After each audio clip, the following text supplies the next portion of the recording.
presentation and then a few questions. Oh, this lovely Carol. Another Carol. This is going to be confusing now. How am I going to do this? So Carol number 2, I'll have to call her. So Carol's worth noting that the second Carol, not that Carol 1's not worth noting as well, but Carol did the Bob course in the first iteration ever, which was about, was that 10 years ago or something? It must have been a long time ago now. And she's flown around the world with her business, and now she's back in Melbourne, I believe. So, but her internet seems to be a bit. How about you have a chat? Say hello, Carol. Get off the mute. So you'd be a professional at this, running lots of webinars yourself. I think your internet's getting a bit patchy. Sometimes people call me Carol O. I'm used to that. So that's if Carol that helps. O. Yeah. I like it. Kind of rolls off the tongue, actually. Hello, Andrew. Sorry about that. What happened? Yeah, don't know. I'm not very au fait with Google Meet, but 11 years ago it was. 11 years. Fantastic. Yeah. Wow, I know. I was only 10 then. You know. Yeah. Yes. How is Words to Win going along? It seems to be really, going gangbusters. really good. Thank you. Yeah, really, really good. Really good. Yes. 11 years old and going strong. Yeah, and back in Melbourne? Back in Melbourne for 7 weeks and moving back to Melbourne in October. Well, don't be afraid to reach out for that coffee we threatened to have. So. No, I know. We've got to do that. Carol, you're Michelle's mum, aren't you? Yes, I've heard a lot about you. Yeah, we've met Carol and Scott. We have. I think we have a long time ago. Yeah. Yes, we have. And I just relate you to Bouncer. Yeah, absolutely. That's for everybody. That's Shelley's been looking after Bouncer for a long time now, hasn't she? Yes. When we moved to England, we couldn't take our dog, so Carol's daughter took him on. I'm so glad you clarified it was a dog. I was wondering what Bouncer was. And Michelle's actually here now. Nice to see you again. Yeah. This As is you too, Carol. Yes. The community we have at Bob, where yes, Carol obviously knows Michelle and knows Carol, and I'm seeing Tiana tonight, Carol, and Tiana was in another Bob program. Oh yes, and I saw her last week, and she told me she'd been in your program, and so has Matt. Yeah, exactly. And so I'm catching up for dinner with them tonight, and they stayed at Carol's house in London when they went. So it's an open opportunity. If anyone wants to stay with Carol at any time. Get in before October. There's always a couch available. We'll have to share. So yeah. All right. I better do some introductions. Otherwise I'll just be chatting with everyone forever, as I like to do. Hello, Pearly. So welcome to the Bob webinar. Now, we run these series with people in our community when they're experts at what they do, and they generously donate their time to help train us on elements that are going to be very helpful in our business. So we've had a couple so far, and we're very pleased to have Corrie Dark on to present today.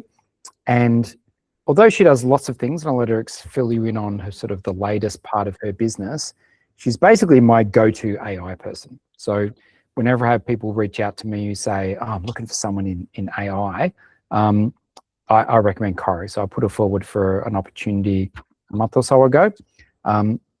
So because she is got such wonderful way of explaining technology to make it super simple for all of us non-technical people. Even though I'm semi-technical, I'm still not up to the latest.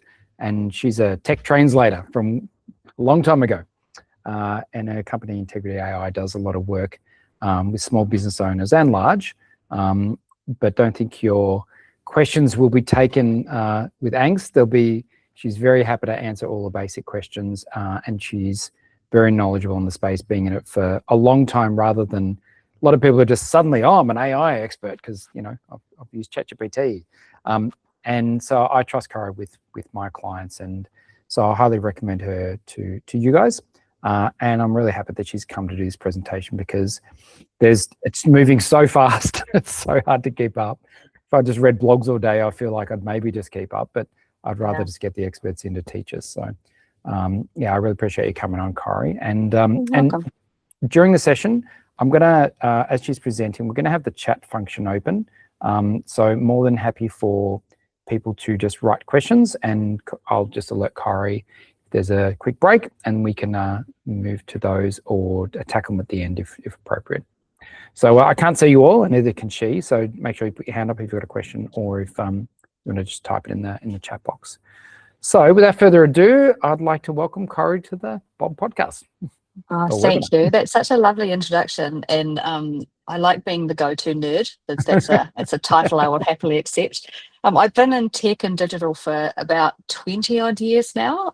Most of my job though is acting as a tech translator in one way or the other. So I tend to stand between the really nerdy people, super nerds developing things, and the rest of the business, and say, when he's developing this Jingawalla tech stack, blah, blah, blah, that means people can log in. And is that something you need? So that's really the basis of why I'm around and what I do. I'm working in advertising and big health insurance industries and stuff like that. But now what I do here is work with tiny businesses. That's really my favorite place in the world, is kind of helping people understand what is it that AI can do for you, and not the other way around. I think there's a really big thing with technology generally, whether it's kind of digital marketing or whether it's a website build or whether it's artificial intelligence. It's really important to think, what do I need and what can it help me with, and then sort out the solution, as opposed to the other way around. And I see that a lot.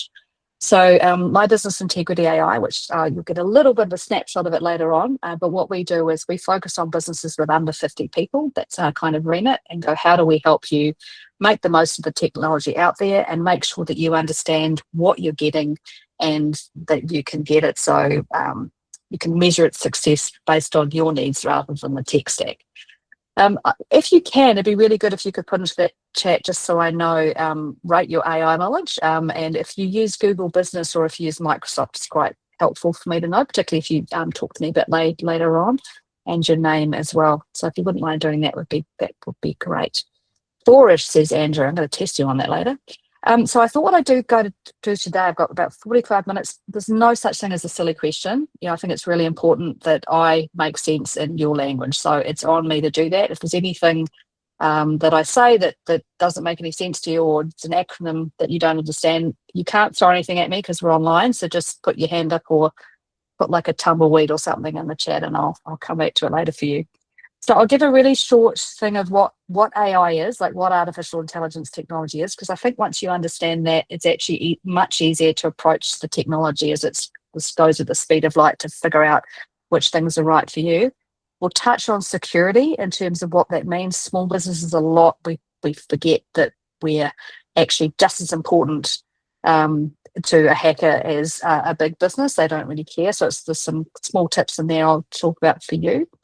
Intellectual property, or IP, what that means and how to look at it. The laws are very far behind on that. So just some watch outs for you on that. Some automation opportunities. So what we'll get into kind of what we can use AI for. So some tips in there just in terms of really basic workflows that you can use to speed up your time. And then some bigger stuff in terms of workflows that aren't really in your remit. I like to think of time as being made up of two things: the things that make you go, I can't wait for that, and the things that make you make that kind of sad face noise, like the kind of, oh, I can't be bothered. And so it's the stuff that we really want to get rid of, right? And then at the end, we'll have a Q&A, and you'll have my contact details. I'm going to offer you all through, thanks to Andrew and Mamina, I'll give you a free half-hour session with me if you want to ring up and just talk anything through. Okay, I always put security and IP early on, by the way, because otherwise I think people kind of drop off. So that's why it's so early, and we'll get to the juicy stuff a bit later on. But first of all, what is AI? Now, this is really important, because I think at the moment we have, it's not even just a gap, it's like a gulf, really. Like, there's people who are the super nerds, like Sam Altman, who runs OpenAI, and then there's the rest of the world, right? So if once upon a time, think of this as a story, back when I was a teenager and when I went at university, we kind of developed the internet, right? So everything we've got on there, how you accessed it, was basically we accessed it through HTML or code language. So basically every website you see on the internet, all it is a language of instruction that sits underneath. And that's what developers are really, really good at, is kind of typing out an instruction underneath the web page. So how that works on a basic level is if you click on a button on a website, basically there's instructional language written under there saying when button A is clicked on, page contact will be brought up. And that's fundamentally all of this binary code you might recognize if you've seen The Matrix. That's all over the internet now. That's what that's all made up of, is that language of instruction. So if you have a website, you come across one that's really difficult to use and really slow, it often means someone's written it like Shakespeare. That language is really overblown and verbose. I love Shakespeare, don't get me wrong, but it's really overblown. And so things are slower to load and slower to create. So what happened from the 90s? Back in the 90s, everyone thought this is going to be fantastic. Everyone can have access to information whenever they want. But of course, what's happened since then is we now have everything from great, well-researched information in the Wall Street Journal right through to cat videos and conspiracy theories and Truth Social. So there's a lot of stuff out there that's trustworthy and not. The next thing that's come along, and this has been the last few years, really, or the last kind of decade, is what's called generative AI. So that's all your ChatGPTs and Claudes and all of these kind of instructional language programs. They're called large language models, basically. And what they do is they're a single instruction. So ChatGPT, for example, all it is it says, Carol 1 or 2. If Carol 1 or 2 asks me to do X, I will find X and help her with it. It's basically all it does, right? And so its sole job is to help you get things. So what that means is when you're using it is to be really careful and conscious about how you instruct it and how you tell it to behave in terms of what you're asking it to look for and what you're asking it to avoid, because things like ChatGPT can't distinguish or discern between nuance. For example, it can't tell whether it's a cat video or a conspiracy theory or something you really want to research. So it's our responsibility when we're using it to make sure that we're instructing it well in terms of telling it what to look at and not. I like to think about large language models as being almost like a very enthusiastic, well-fed toddler in a library. So you want to go find this specific book in this section for this reason, or look for a multitude of books opposite each other, red and blue, so that it's very specific about how you want it to help you. And that means you're instructing it when it goes into all of this data it's got available to know what to look out for and what to kind of avoid. Then what we've got now is what's called AI agents. So this is the progression that's been happening in the last, probably even since November last year, that recently we've had what's called Agentic AI. And basically Agentic AI is the next level on from these large language models. So they don't just look for kind of patterns within data. They can actually, it's like a program on top of a program. So it's a very sophisticated piece of software language that's instructing it to find patterns within data or to link up between pieces of software, which is where you get things like workflow automation. So an example of pattern recognition that an agent model can do is something like, there's a really incredible program that's been happening in the US, which has been looking at can an AI agent model be instructed to find and detect breast cancer cells and mammograms earlier than the human eye can. And so that language of instruction obviously had to, the AI agent that was built, or an instruction beneath it, was very specific in terms of what to look for and what to not look for. And then, unlike a human, it can run through all of this data it's got from mammograms from years and years and years to kind of pick up at the minutiae 24/7, which a human eye can't. And what they've found with that kind of, these agents over in the US, is it can actually detect cancer cells 2 to 3 mammograms earlier than the human eye, which is incredible. So that's a really, I know we hear lots of scary stories about AI. It's always nice to know a good one. So that's it, kind of using its powers for good. So it's basically taken the coding language from way back when we had websites that has grown to be a generative AI, which is one very simple instruction, to now we have these agents that have quite complex instructions to try and discover and look at patterns in the data underneath. So there's a couple of things in there. They're only as good as the data set that's underneath them. And they're only good as the instructional language we put within them. The other kind of example of agentic AI or an AI agent is workflow automation. So the way that kind of works is, if you think about the software you're using in everyday life, so an example for us is, in your everyday business, you're probably using email, spreadsheets of some kind, Word documents, all of that kind of thing. And you might be using external software like Canva or Clinico if you're a clinician, or those kind of things. You can set up an agent, or you can program an agent. And what program means is tell the agent to be instructed to hop between all the different systems and connect them together. So you can automate parts of your work that you couldn't do before. So an example of that, and I'll talk about this a little bit later on, is you can take an email that you got and you can instruct the AI agent within that to say, I want you to save that, create a folder that has this kind of subject taken from the email. I want you to write a proposal, and then I want you to create an image that I can send. So there's some really cool kind of busy work stuff you can get rid of using agents like that. Agents are really what everyone is focused on at the moment in the AI world. If we look at what's today and in development and future, we're kind of sitting somewhere between today, that this was last year, and what's in development at the moment. So we're using that kind of language of instruction, the developing agents, so create things like, real-time language translation. Some of that's in existence at the moment. Diagnostics, that's like the breast cancer one I was talking about. Personalized systems, advanced autonomous vehicles, that scares the Jesus out of me. I'm still someone who I'd actually like to find people who learn to drive since automatic cars, because I still can't stop putting my hand on the gear shift, which isn't even a gear shift anymore. So anyway, I'm still back in that point rather than new people who will be having automatic cars. So that's the stuff that's being worked on at the moment.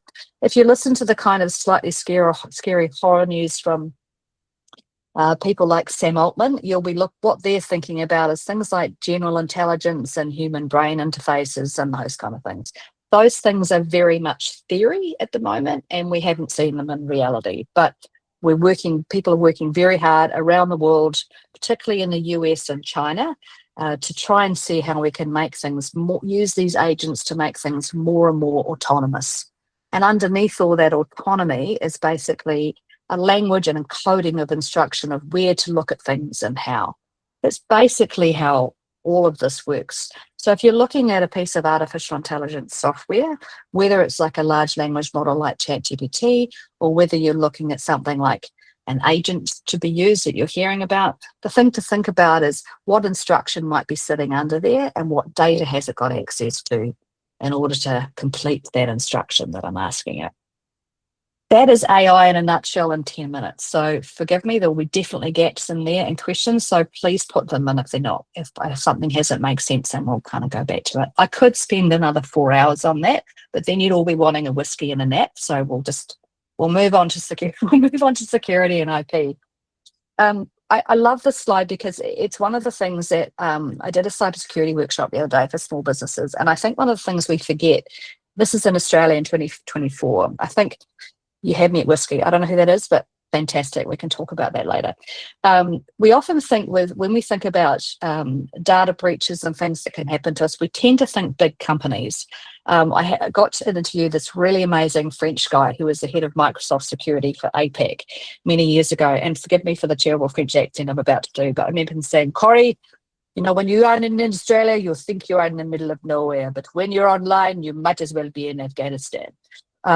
That's the worst French accent I think I've ever done. But his point was that it doesn't matter how big or small you are. If you think of that 6 degrees of separation to a big company, you could well be the gap into that. So think about everyone you are related to or connected to and where they're connected to.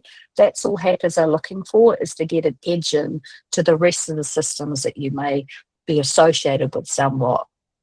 What's interesting about this graph in terms of the data breaches that actually happen, and a data breach is basically when you click on something. If you've heard of ransomware, for example, that's basically where a hacker gets control of your data and shuts it down. And the way they do that is, if we go back to the language of instruction I was talking about before, on top of your files, for example, or your files and folders, there's probably a language of instruction, a piece there that says, I'm going to pick on the Carols, I'm going to pick on Andrew. Only Andrew Ford has access to these folders. And so what a hacker may do is they'll come in and they'll look at that language and they might replace our Andrew Ford with only hacker A. And that's kind of how hacking happens, is it's digging into that code and that software to figure out how it can recreate the language or change the language to block your access. The thing about this that I find fascinating, I know I've said that 3 times now, so I'm going to come back to my point, is this thing here says that actually the system being at fault in and of itself, like with no interaction, is actually only about 3% of when things go wrong. Most of the time what happens is it's human error in and of itself. So that could be you clicking on a link, or that could be you doing something without thinking, like a password that's not secure enough, or malicious attacks, which is people plus technology. So that's kind of what things like emails or PDFs that you get sent and you open, which then release a piece of coding language that will head off into your rest of your systems and shut and cut things off.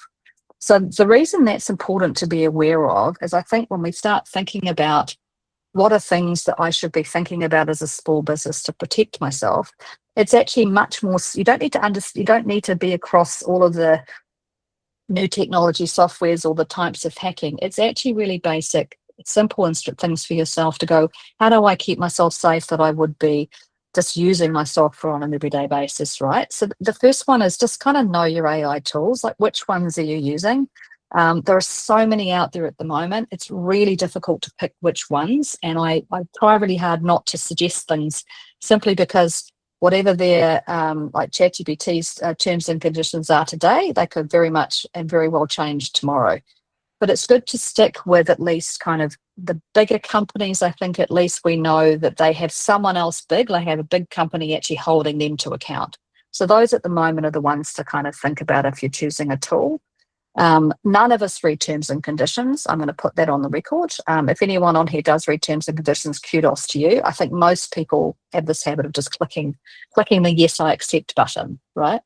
But it is really worthwhile if you do have the time to kind of go through those just to check. Multi-factor authentication. I know it feels incredibly painful sometimes, but actually multi-factor authentication is when, if you're logging into a website and it says, please confirm that on your phone, for example. So it's basically give me a couple of factors to show me that you're using a couple of different devices. That's really helpful. That makes it much more difficult for someone who's trying to hack you. I just shouldn't be reading the comments. That makes it much more difficult for someone to punch that piece of instruction in, because you can stop or go it from somewhere else. Banks often use that. So if you can use that kind of thing with a website, please do. Password managers are fantastic. There's a whole bunch of them now. They're really, really affordable. There's LastPass, OnePass, there's a whole bunch of them, and they're often only a few dollars a month, sometimes $10 a month, and they basically remember all of your passwords for you, so that you only need to remember the one to access it. And I would put that on a piece of paper or a post-it note somewhere in your house, so that you know you've got it somewhere offline. But that's really helpful because it means you don't remember every password that you do. Did you want to take questions now, Andrew, from Carol, or do you want to keep going? Okay, Carol, can we save that and come back to you? Awesome. Yeah, so some of those are really useful because it means you don't have to remember the complex passwords. You can have a complex password and it's stored away for you somewhere secure. Scams are no longer your long lost Uncle Frank. So back in the day, and I think some people still think they are, you get an email saying, congratulations, your long lost uncle in Nigeria has passed away and he's left you $1 million. All I need from you is it's not that anymore. You know, you get ones that I had one the other day that was from Australia, looked like it was from Australia Post, and it felt and looked completely legitimate. The rule around that is, even if it feels slightly off, the first thing to check is to click on the sender and just to check that full email address, because often what it will be, it'll say Australia Post in there, but it'll have a dot, it'll have something else that's not quite the address name. But you can't be too cautious is probably the only rule for that one. And remember, it's not always stuff from Nigeria anymore. It's quite sophisticated things. Okay. Here are a couple of resources that are really good, and I'll send you to the links to these. So the Australian government actually has some really good, you'll get these slides at the end, so we'll flick them through you, right, Andrew? I can see him nodding in the background. Yeah, so you'll get that. Launchpad is one that is a Sydney-based program. They've got a training and compliance credentials that they're working on. It's only $149 a year, and it's employee up, so it's a really good way of kind of testing and learning how, you know, you should be, the best practices of using software in your system. My company as well, we provide kind of advisory services around that in plain English, hopefully. So if anything ever doesn't make sense, please feel free to flick me a note. And Cyber Wardens is another one as well that you can use. Okay.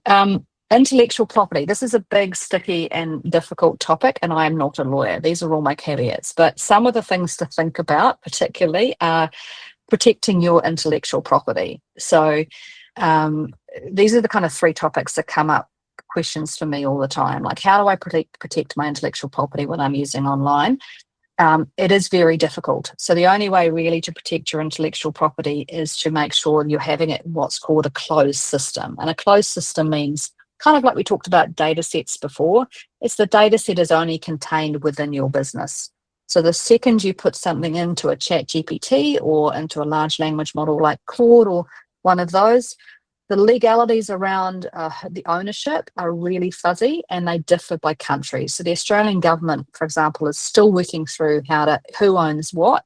And you'll see, to the second point here, using AI content, again, there's still some real bits and pieces and disagreements around who owns what. You'll see that particularly with authors and actors and people as well, who are finding their own content is in some of those data sets and being repurposed and used.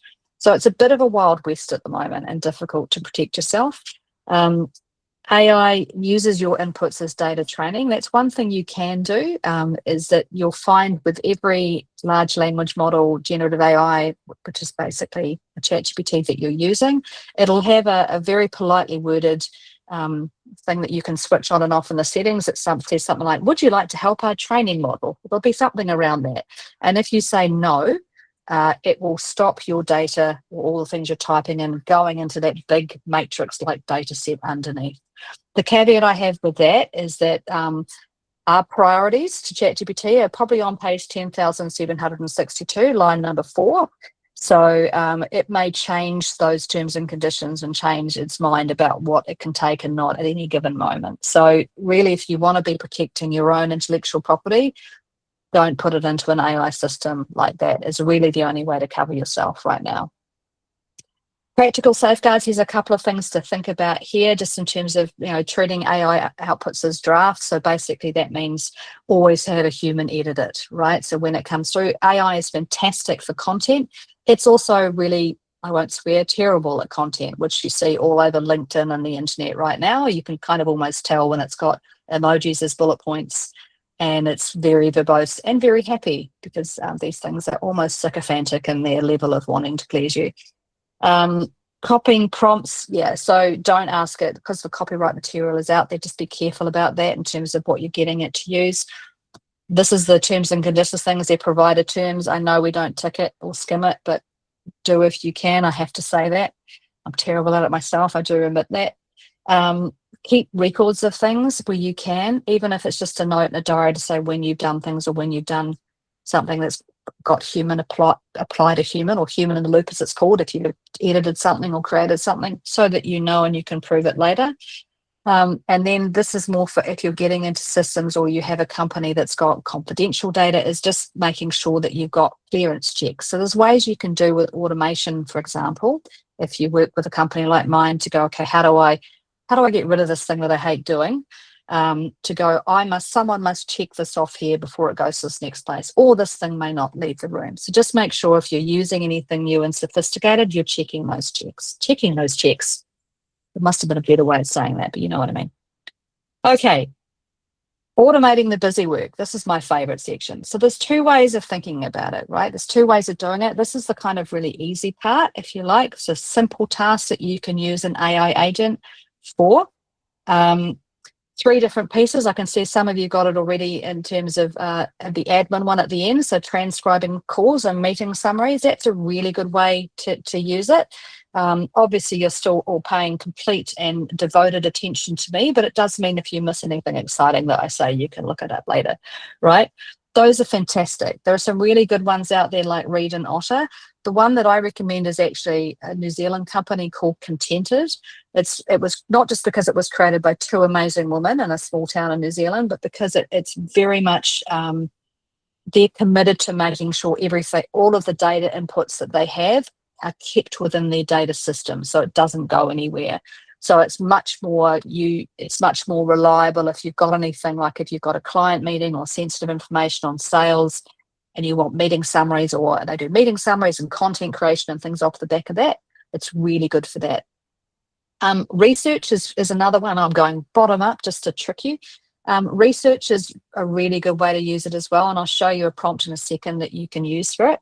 So getting insights on your competitors, or actually even into your sales data. Perplexity and Claude are two really good ones for that. Perplexity.ai is built as a research engine, so that's its kind of remit as from a language instruction, if that makes sense. So what it means is when you ask it something, all of the answers it gives you will have a link to where it got that information from, which is really, really helpful. Content creation, I could talk for hours about that, and I'm sure Andrew could too, as could Mamina, but because some of it's fantastic and some of it's not so much. But it is a good way of doing a starting point. There's a great expression, which is something like it's really hard to edit a blank page. So a lot of people, when we're doing our own marketing, particularly when you're a small business or you're trying to write a really polite email to somebody where you really want to swear a lot, it's quite good. They're good for those to kind of go, here's what I really want to say. Can you make that polite for me? Or here's a couple of ideas I have. Can you turn that into something that I can edit? So it's a great starter for 10 for those kind of things, along with videos and things as well. So this is a prompt here. This one's a really good one for insights. And I use this with, I think this is a great one with your tiny business as well, because often what we get told as small businesses, particularly with marketing, is everyone has an opinion, right? So you'll find even the person you met, someone's husband at the barbecue you're at last weekend, will be asking you why you're not on TikTok. This is the place to start, is to, ask Claude or Perplexity are two really good ones to do it. You can also use ChatGPT. Basically, it's split into 3 parts, a prompt like this. The first section is, as I talked about before, is saying, how do you want the toddler to act? So be very specific into just saying, I want you to be a customer insights researcher. And by being specific about its role, you're immediately telling it what data in that big matrix set to look at and what stuff to avoid. Then the bits in orange are the bits that you change out. So basically, who are you? What are the services that you do, and what you want to achieve? Then I split the last piece up into 3 parts. So the first bit is because these large language models, generative AI, are kind of pattern recognition in terms of the data, that core customer pain points and problems, that will group everything up into the bits that it sees. So often I'll find, I was working with a psychologist company actually earlier today, and they often talk about the modality they use, right? So psychologists, he didn't say this, just so you know, but it'll be like, I come from a Freudian background or Freudian theory. And it's like, customers don't talk like that. What customers talk like in terms of their problem languages, I'm looking for someone to help me who specializes in working with men, for example, or I'm waking up stressed at 3 o'clock in the morning. What does that mean? And so what you can use this insights research prompt for is to figure out what are those kind of groups that people are looking at, and you can use that for your marketing or your search optimization later on. The next bit is saying, please split that and to look at the actual key phrases people are using in between Google and generative AI, because people are now using ChatGPT or other generative AI to search for things. The big difference is when we use Google, because we're typing, we use about 4 words like running shoes, white, for example, whereas in ChatGPT or something, people have whole conversations. So it's like, I'd like a pair of running shoes that I can use on pavements that are good for females that are beginning, and you know what I mean? So understanding how both of those work and the language within them is really helpful when you're thinking about blog articles and content for your website. And then the one supplier over another is a really important piece too, because you've still got to close the deal. So often when I try and explain this thing I'm about to tell you came from me having a quite robust conversation with a very American salesman, and who I was the marketing manager for the company, and he was telling me that positioning and brand positioning wasn't important. And I said to him, the reason it's important is you never go to a half-price heart surgeon, because price is not the most important thing when you go to a heart surgeon. It's experience, preferably successful experience, and qualifications, right? Price is still important, but it's down the list. So it's really useful to know when you're doing your content and your website, for example, of what is important to your customers. So for some people it is price. Like if you're buying butter, for example, it doesn't really matter how much experience the butter has. Preferably it doesn't have more than a couple of years, but its price is really the thing that you should be looking at. So then you'd write from that perspective. So you might be in a trust-based industry, or you might be in an industry where people want to know you're in the area. So that kind of helps with this bit. The next one I'm going to show you, and again, I'll send you these two, and caveat with this one is if you are going to upload any data to do sales analysis from, use it for sales analysis, take all of the proprietary information out of there. So take the name of the product and those kind of pieces, or any customer sensitive things. But what you can do, for example, is upload a spreadsheet with things like price, the cost price and the recommended retail price that you sold it for, the amount you sold for over a few months, and you can get it to ask it to analyze it for you. So you see the prompt at the beginning in terms of the role, and say what should I be doing, or what are some insights you see in terms of what's working or what's not. And it's a good way, just particularly when we're tiny businesses, to kind of get out of your own headspace and go, what is some good advice that I get back? What are some good things if you're a sales and growth manager that you tell me to be looking at that I can't see? There's an expression actually from a friend of Andrew's, who said to me, you can't read the label when you're inside the jar. And I really love that, because when you're a tiny business, it's like you know exactly everything about your business, but very little about anyone else, how people are seeing you. So I really recommend using ChatGPT or another large language model for that kind of thing. That was Jonathan, by the way, Andrew. I always tell people I've quoted him. Okay. So the next bit here, I'm just going to talk through, this is our last section. So workflow automation. So this is one of my favorite moments from the Olympics, but this is the kind of thing that if you're doing in your business to think about automating, right? Is when you get into that point, you're like, one, I hate it. You're welcome, Michelle. You can borrow that. I'll tell Jonathan. He's not charging me yet. If you're hating it and it's not adding value to your core business, it's not bringing clients in or getting money back off them, there are some really simple ways now of automating it. And when I say simple, I mean nerd simple. So this is what I mean by simple. Simple under the hood. Simple above the hood, rather. So the software agents. So software agents now, this is where I asked if who's using Copilot versus Google Workspace. So both of those systems now, you might have tried, if you're in Microsoft, using Copilot mid last year and gone, this is a waste of time, because it probably was. But one of the things both of these have organized now are ways to connect up the programs that are within the software. So when I talked earlier about having an email with an attachment, or having a folder, or having a document that's been written with a spreadsheet, there are ways, if you think about with your clients, like if you have a new client and you need to write that up and then send them an email, you can actually hop between those systems by creating an agent and have it do most of that work for you. And you can do that in both Google and with Copilot. This is one of the things that my company works on and helps with, and there are ways to either get someone. There are lots of people that want to do this themselves. I have great admiration for them. I do not have the patience, but there are people that we can work, that can help work with you to either train you to set it up, or we can set it up for you. But it's worth thinking about what are those kind of piano tapping tasks that you can get rid of, where you make the ugly noise, that can help you on the everyday, so you can spend more time, particularly as you go forward, creating a business to spend time making money. This is called vibe coding, not my term. This is how you know that developers are branding things. We're in that phase of the technology. It's actually by this guy from OpenAI, which this is apparently where it came from, was fully given to the vibes. Oh dear Lord, let me not say anything about that. But what this means is rather than typing in the language of the instructions that you want the agents to do, you can actually give it the vibe, if you like, of what you want to achieve. And there's a couple of pieces of software out there, one of which is N8N and the other one is Zapier, where it will take that vibe and help you create the connections between the systems that you want to automate.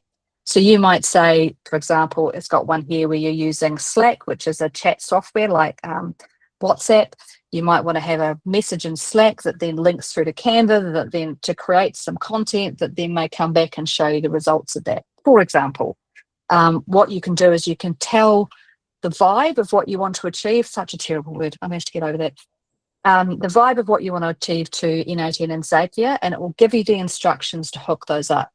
Again, this is something that lots of people love to do. This is where I leave the developers in their hat. But again, something, if you do have some time, it's worth having a think about. Please stop making chat comments that make me laugh. You're putting me off. I'm kidding. Please do it. It would be remiss of me not to put my own company up here. So this is what we do. We have what we call some ready to run systems which help with things. So we can implement this in for you. So we call them being tiny but mighty, because I love working with tiny companies. So one of them are things like, common tasks that I see small businesses, including my own, do all of the time. Like a lot of us go out, whether you're whatever you are, like you go out and you meet a client or you have someone for the first time, but then there's all the follow-up work that everyone hates. So what we've done is we've created a ready-to-run system that uses your existing software to go, captures the meeting, and by the time you get back to your office, it's created a summary, a proposal, and an email ready for you to go that you can then tick off.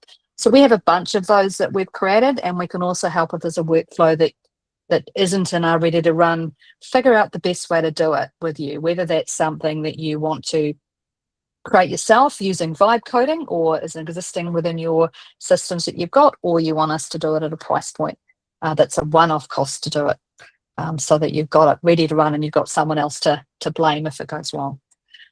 I'm kidding. This is how I work through figuring out, and this is the tech translator bit. I've used these in really big companies and really small ones. How I work it through is almost forget about the technology and think about what is the workflow you want to get rid of and what are all the steps that you take. So this is one here that we've got that's a standard one that someone does over and over again. So meet with the client, write up the notes, create all of that stuff that you do manually, right? And then we go in the green line, what do you want it to look like? Like what would you like not to do? So it's like it's transcribed, the folders created, those kind of pieces. So I do these two pieces alongside you, or you can take this and kind of think about it yourself.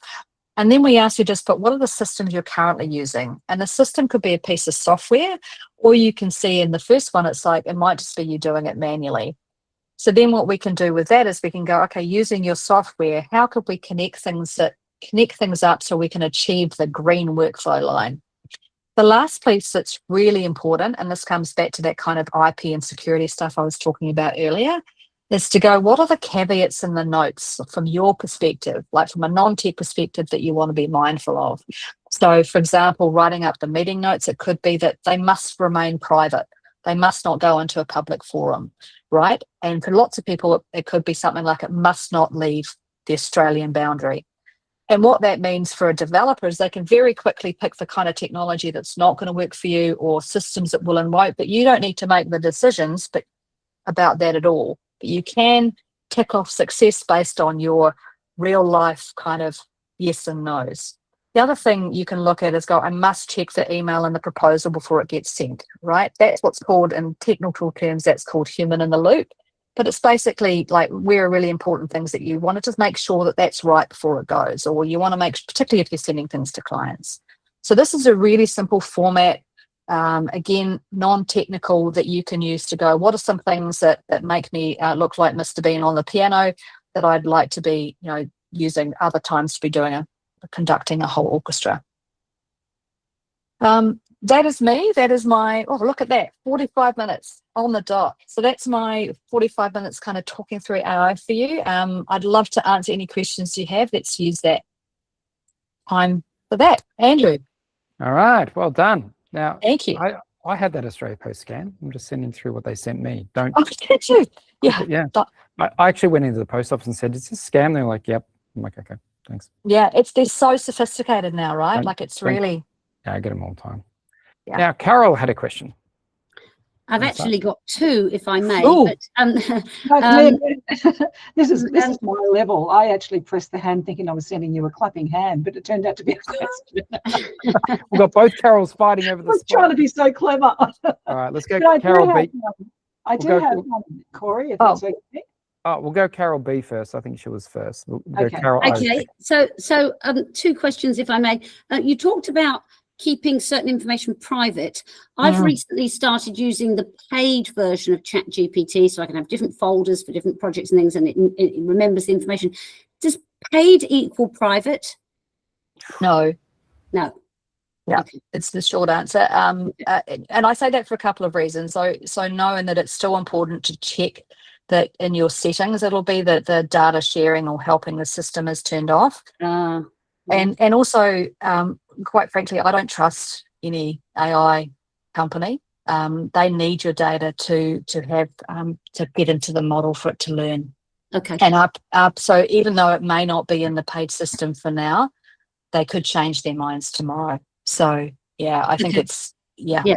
So, okay, thank you. The other thing is you talked about password managers. One of the issues I have, I've got a password manager on my laptop. So I might be using an app.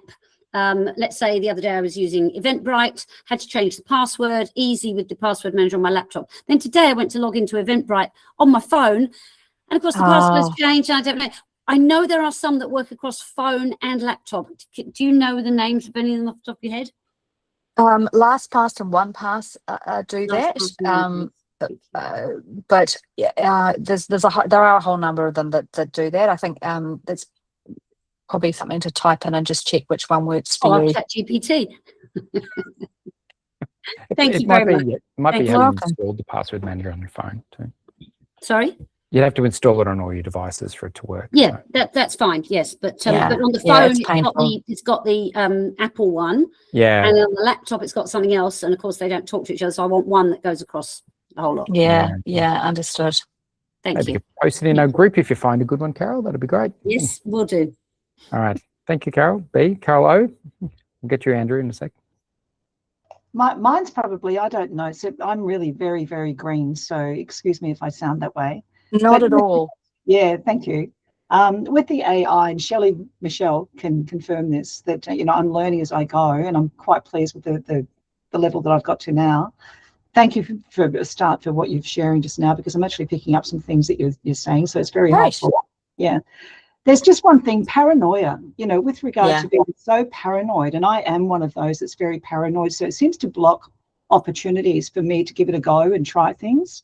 And one little example away from the AI, but like Andrew would know and others on LinkedIn, my connections, I'm trying to build up the connections and I'm trying to get them to connect and communicate with me. And that little example of setting up a network meeting, a meet and greet, etc., there's the risk. So me being paranoid, I'm taking the leap and just wondering if there's a healthy paranoia. I suppose I'm trying to say this in a quick condensed version. Healthy paranoia, to be very careful, but at the same time you miss opportunities by being too afraid to take that. Oh, look, that's a great question, and it's you're absolutely not alone. And I think healthy paranoia is a good place to be. One of the things for me is that so many, which is why I do sessions like this all the time, is that most of the people that are in developing AI are very enthusiastic developers, right? And they're being driven by commercial imperatives. So the goal is to make money as fast as possible and be better than the next guy, and better is faster, and that requires more data. And they're also developers, and I love developers, but they've got a speciality in terms of what they do, and they're not there and not including people who are thinking from a user standpoint half the time, let alone ethical and those kind of things. And it's very complex. So I think, you're right to have healthy skepticism when it comes to the tools, and just have a play with the ones that you feel comfortable with, I guess. Some of the bigger players, as I said, like Claude at the moment is the one that people are saying is the most, from a large language model or generative AI perspective, that's the one people are holding up as being slightly more, dare I say, that they were built to be more aware of ethical standards. That's how they came about. So that's better. But yeah, healthy paranoia, I think, is a good thing. Yeah. Yeah, Claude has a resident philosopher to teach it, and she struggles. There's an example, I could talk about that for hours. I won't, because I'll keep you on the phone for hours, but yeah, it's a tough one. Next conversation, yeah. Well, I find when I scroll through social media, I'm querying everything now. And so like when the Grand Prix was just on, and Oscar Piastri crashed out, and I'm like, is that real? Or is that just someone trying to... Yeah. Like there's something like 100 apps at the moment in the App Store, which their sole purpose is to declothe photos of people. So it's oh my god. Anyway, yeah, it's because it's such an open software war at the moment, and there are I think one of the particular challenges of it being a very, the language itself is it's a speciality, right? It's like talking to a surgeon or a doctor. You know, there's all these kind of this terminology and language that doesn't make sense, and why would it to someone who's not a developer or a technical person? But the challenge with this race going so fast is it's inaccessible for people who actually really need to be involved in briefing stage, because it's once something has been built, it's very difficult to backtrack and kind of remove a piece of language or code to change it. Yeah. Do you know? So Born. but Yeah. it's already born, right? Yeah. Mr. Andrew's been patiently waiting. Let's get him on the phone. Sitting on a motherboard there, it looks like. Yeah, sorry, got to press the right button. Hopefully you can hear me all right. Yep. I had a question. Firstly, I have two questions. First question is, do you really trust password managers? I'm a little bit skeptical, because who owns who? I don't know. That's just me. I have the mother of all spreadsheets and an epic long password, and so far so good. I just have to remember the one. Yeah, well, good call. I think the reason I use one is because I'm terrible at remembering detail and passwords, and I'm paying for one because I figure it is their sole job, their sole remit is to keep things safe. That is the bottom line of their success, and all it takes is one person to hack them, and their whole remit, their whole commercial model's over, right? So that is the level of my trust. Is based on it's their commercial imperative to keep my details. Yeah, because it's all comes down to commercial basics, right? So Sure. Yeah. My next question is trust around their need for money, basically, is what I'm saying. and I don't think that's necessarily a bad thing. I had a question around hidden characters and watermarks that come out of AI generated stuff. And particularly where you take your content, hey, can you and I've been using AI mostly as a coach. You know, coach me as if you're Andrew Ford helping me get my marketing right. And it will go this, that, this, that. Sorry, Andrew, you've been replaced. But it does a pretty good job, and you can kind of calibrate it to say, look, don't give me any easy passes. Don't, it's got to come from my brain. Don't give me the answers, kind of thing. And I found that to be very useful. But the content that I put in that it then summarizes back to me and I go, yeah, nah, that comes with hidden characters and watermarks. Whose content is that now? Well, it's anything in the data set, basically. So I mean, the key thing about generative AI is it's generating. It's generative, not creative AI. Do you know what I mean? So if it's and it's designed to pick up patterns in language and patterns in numbers all through that code. So what it takes, takes your paragraph, say you've put in, and you ask it to reword it, it'll detect what the patterns are in there from a language perspective in terms of what you're talking about, and then use other comparable examples through the data it's got to make that better or summarize it. So okay, so who owns it though? And what about the watermarks and the characters and stuff like that? Because you then post that online and they track and measure, and you're supposed to be able to give them a call out. I forget what it's called. This was created with the help of ChatGPT or something like that. Yeah, I personally do that for my own.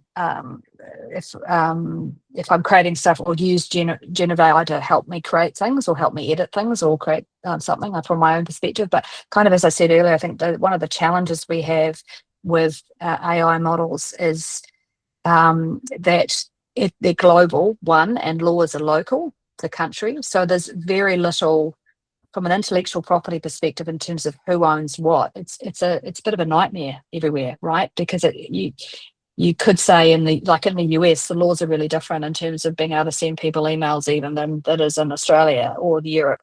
So if we think about it from that perspective, the idea of ownership is homogenous. You know what I mean? It's a real loose thing. So that's why I think we will. There's no clear answer. I'm sorry, is my short answer to that. And I think one of the things. Is there a workaround? Yeah. What are you wanting to work around? Well, I've been using filters and stuff that go and sift through it and pull out all the hidden watermarks, pull out all of the other stuff, because particularly where it's my idea, it's like, you coach me, I come up with the original content. And it will go, look, don't say this word or don't say that word. Don't drop the F-bomb, use this instead, kind of thing.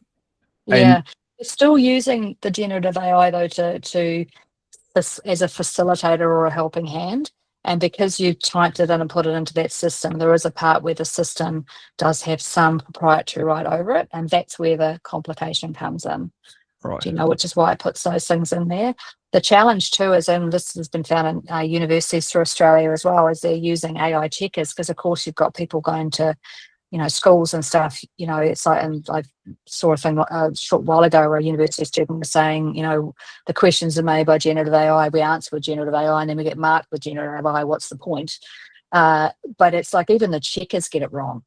So like the AI checkers checking for AI stuff. So it's a very difficult place to be. I think if there's something where it's, you know, your intellectual property is something you really want to keep tight hold of, I would keep it away from the AI models. Or find one, I don't have one off the top of my head, or find one that's what's called a closed system, meaning it's not taking, or it's got a real, that's all it does. Is it's like that you put it into the data set here and we won't use, you know, we'll use the pattern recognition AI model to help with your words without using anyone else's.